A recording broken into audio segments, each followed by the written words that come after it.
नमस्कार। Economics Awadh classes YouTube channel पर आपका स्वागत है। आज की क्लास में हम लोग अर्थशास्त्र से संबंधित 25 बहुविकल्पी प्रश्नों को सॉल्व करेंगे। यह प्रश्न TGT, PGT, NET, JRF, KVS, NVS एवं झारखंड प्रवक्ता परीक्षा के लिए महत्वपूर्ण होंगे। तो चलिए आज की क्लास स्टार्ट करते हैं और देखते हैं आज की क्लास में क्या क्या क्वेश्चन है। पहला क्वेश्चन है, कोहेन क्लार्क ने दावा किया कि विश्व के अधिकांश देशों के लिए कराधान की सुनिश्चित उच्चतम सीमा है। ए राष्ट्रीय आय का 40%, बी राष्ट्रीय आय का 30%, सी राष्ट्रीय आय का 20%, डी राष्ट्रीय आय का 25%। तो क्लार्क ने कराधान की उच्चतम और सुरक्षित सीमा जो है वो राष्ट्रीय आय का 25% बताया। एक का डी ऑप्शन हो जाएगा सही। दो, निम्न में से कौन सा कराधान की अनुपस्थित के तुल्य है? ए कर का विचलन, बी कर का रूपांतरण, सी कर का अपवंचन, डी कर का पूंजीकरण। तो कर का अपवंचन जो है कराधान की अनुपस्थित के तुल्य है। कर का अपवंचन क्या है?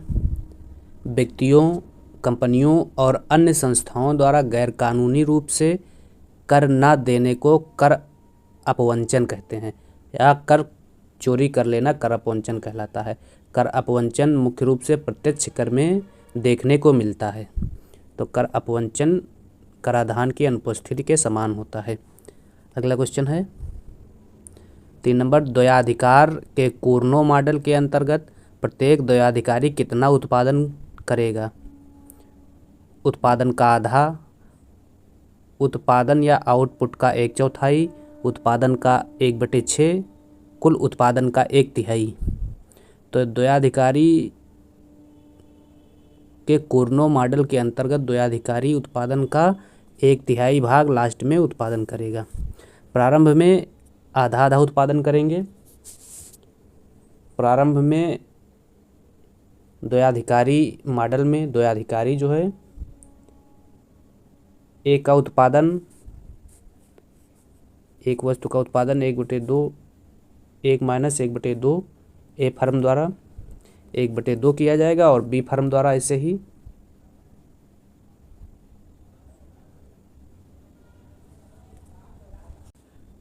बी फर्म द्वारा 1/2 इंटू 1-1/2। तो 1/2 इंटू 1/2 तो बराबर 1/4। ए फर्म द्वारा 1/2 का उत्पादन किया जाएगा और बी फर्म द्वारा 1/4 का उत्पादन किया जाएगा। अब आगे ए फर्म लगातार अपनी मात्रा को घटाएगा जिससे कीमत बढ़ जाए, और बी फर्म लगातार मात्रा को बढ़ाएगा जिससे कीमत कम हो जाए। इससे बाजार में ए फर्म की क्या होगी? हिस्सेदारी कम होती चली जाएगी तथा बी फर्म की हिस्सेदारी बढ़ती चली जाएगी। जब ए फर्म की हिस्सेदारी बढ़ती चली जाएगी और बी फर्म की हिस्सेदारी कम होती चली जाएगी तो इससे क्या होगा? उस सेकेंड अवधि में जो उत्पादन होगा वह 1/2 1-1/4 बी फर्म का उत्पादन। तो ये हो जाएगा 1/2 इंटू 3/4 तो हो जाएगा 3/8 हो जाएगा बी फर्म का उत्पादन। और इसी अवधि में तीसरी अवधि में बी फर्म का उत्पादन क्या होगा? दूसरी अवधि में हुआ 3/8 और तीसरी अवधि में बी फर्म का उत्पादन हो जाएगा 1/2 1-3/8 तो हो जाएगा 1/2 इंटू 5/8 हो जाएगा। तो ये हो जाएगा 5/16 तीसरी अवधि में। इस प्रकार क्या होगा? ए फर्म का हिस्सा धीरे धीरे कम होता चला जाएगा और बी फर्म का हिस्सा बढ़ता चला जाएगा। इसका परिणाम ये होगा कि बाजार की हिस्सेदारी में ए की कम मात्रा हो जाएगी और बी की मात्रा कम हो जाएगी, और अंततः एक ऐसी कीमत पर दोनों सहमत हो जाते हैं जहां पर दोनों ही बाजार में हिस्सेदारी समान हो जाती है और अंततः बाजार में दोनों फर्म क्या करेंगी, 1/3 का उत्पादन करेंगी और 1/3 भाग जो है शेष रह जाएगा। तो क्वेश्चन क्या पूछ रहा था, द्वयाधिकारी के कूर्नो मॉडल के अंतर्गत प्रत्येक द्वयाधिकारी कितना उत्पादन करेगा, तो कुल उत्पादन का 1/3 प्रत्येक द्वयाधिकारी करेगा। 2 द्वयाधिकारी 1/3 उत्पादन करेंगे और 1/3 भाग शेष रह जाएगा। अगर द्वयाधिकारी मार्केट की बात की जाए तो द्वयाधिकारी अल्पाधिकार बाजार का एक विशिष्ट रूप है जिसकी वैज्ञानिक व्याख्या किसने, कूर्नो ने की थी, जिसमें कूर्नो ने बताया मान्यताएं कुछ ली। 2 फर्में हैं, दोनों फर्में सहजाती वस्तु का उत्पादन करते हैं। जैसे किसका उदाहरण लिया कूर्नो ने, खनिज जल का उदाहरण लिया, और कीमत को स्थिर माना कूर्नो ने, स्थिर माना कीमत को, और उत्पादन लचीला होता है, लागत शून्य मानी गई है और उत्पादन की तकनीक स्थिर मानी गई है, मांग वक्र बाजार में दिया गया है। तो ये कुछ मान्यताएं और कूर्नो मॉडल की परिभाषा थी। अगला क्वेश्चन है, भारत में निम्नलिखित करों को लागू करने के कालक्रमानुसार क्रम में व्यवस्थित कीजिए। क्रम में व्यवस्थित करना है, सबसे पहले कौन सा कर लागू किया गया, तो सेवा कर दिया है, आयकर दिया गया है, बैंकिंग रोकड़ लेन देन कर दिया गया है और उपहार कर दिया गया है। तो अगर आयकर की बात की जाए तो 1860 में आयकर 1860 में जेम्स विल्सन द्वारा लगाया गया, जेम्स विल्सन। तो सबसे इसके बाद लोगों की आय पर लगने वाला कर आयकर कहलाता है। इसके बाद उपहार कर लगाया गया, क्या है उपहार कर, उपहार कर 1958 में लगाया गया। इसके बाद 1958, 1860 आयकर, 1958 लगभग 100 वर्षों के बाद उपहार कर और सेवा कर 1994 में राजा जी चिलैया समिति की सिफारिश पर लगाया गया और बैंकिंग रोकड़ एवं लेन देन कर 2007-8 में लगाया गया था। तो सबसे लास्ट में जो लगाया गया बैंकिंग रोकड़ लेन देन कर, बैंकिंग रोकड़ लेन देन कर तीसरे पे है, तो तीसरा सबसे लास्ट में हो जाएगा। तो बी गलत हो जाएगा, सी गलत हो जाएगा। और इसके अलावा आयकर सेकंड नंबर पे है, आयकर सबसे पहले लगाया, ए ऑप्शन सही हो जाएगा। एक बार फिर से जान लेते हैं, आयकर 1860, उपहार कर 1958, सेवा कर 1994 और बैंकिंग रोकड़ लेन देन कर 2007-8। ये क्रम है, जो दिए गए कर हैं उनका एक क्रम है।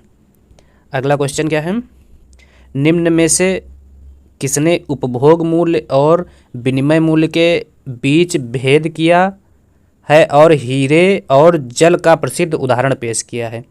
तो उपभोग मूल्य और विनिमय मूल्य के बीच भेद करने के साथ साथ हीरे और जल का जो उदाहरण दिया है डेविड रिकार्डो ने,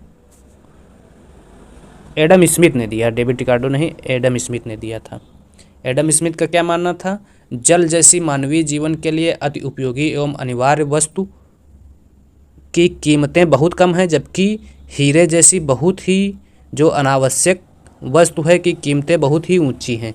ऐसा क्यों है, इसे ही हीरा जल विरोधाभास कहा गया। एडम स्मिथ इस विरोधाभास की व्याख्या करने में असमर्थ रहे और इसका संतोषजनक उत्तर नहीं दे पाए। बाद में मार्शल ने कुल उपयोगिता एवं सीमांत उपयोगिता के आधार पर हीरा जल विरोधाभास सिद्धांत की संतुष्टजनक व्याख्या की या संतोषजनक व्याख्या की। तो 5 का आंसर जो हो जाएगा ए हो जाएगा। 6 नंबर क्वेश्चन क्या है, पहली बार मूल्य निर्धारण में समय कारकों के महत्व को किसने स्पष्ट किया। तो मूल्य निर्धारण में पहली बार समय कारकों के महत्व को मार्शल ने स्पष्ट किया था। 6 बी हो जाएगा, मार्शल ने मार्शल ने समय के 4 प्रकार बताए। अल्पकाल, अति अल्पकाल, 2 हो गए, फर्स्ट सेकेंड, और दीर्घकाल, और फिर अति दीर्घकाल।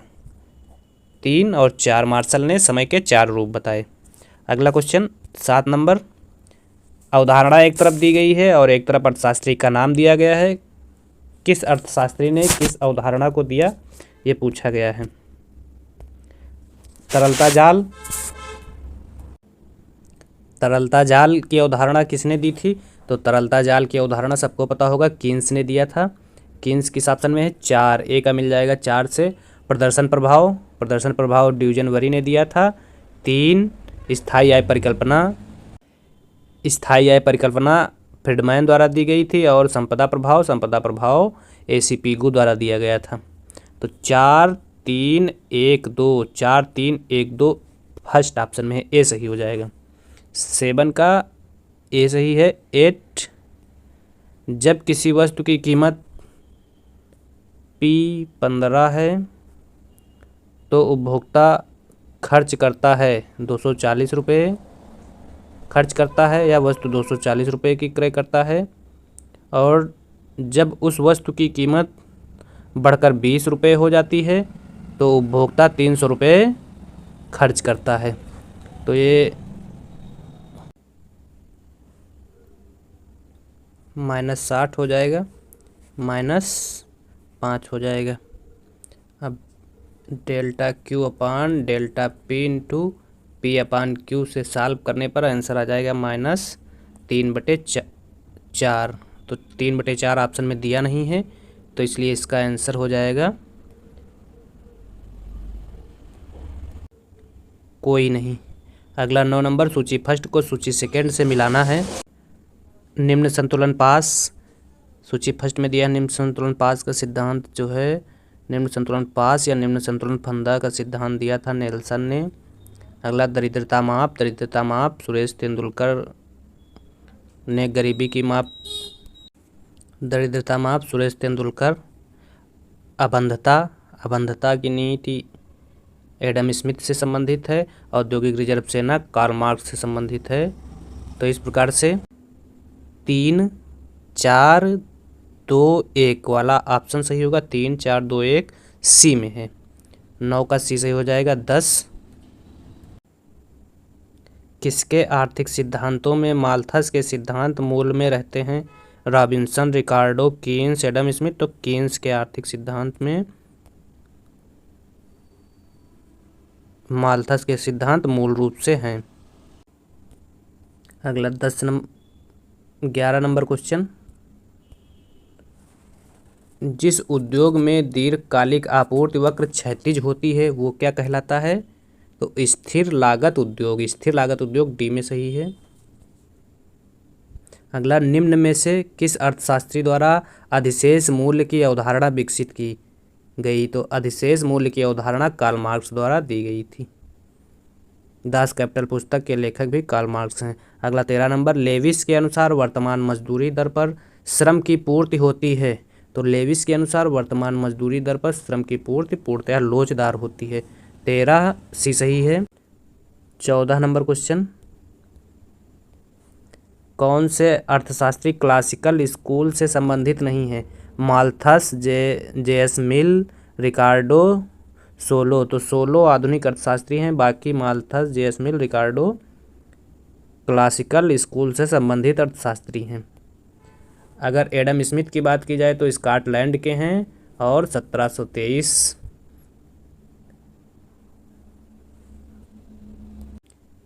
में एडम स्मिथ का जन्म हुआ था। माल्थस इंग्लैंड के निवासी हैं और 1766 में इनका जन्म हुआ था।